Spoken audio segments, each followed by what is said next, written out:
Donc là, mon conseil, c'est vraiment de s'intéresser au Bitcoin.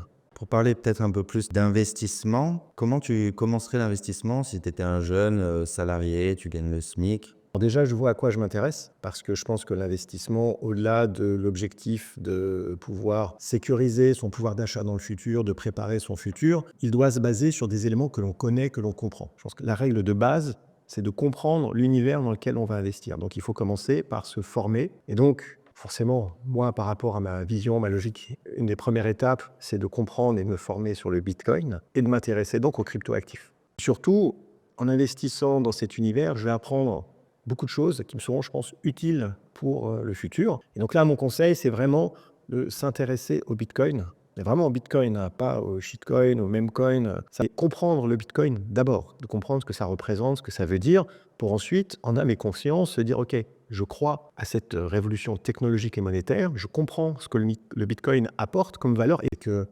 le Bitcoin, il sera là dans 100 ans. Aucun doute là-dessus.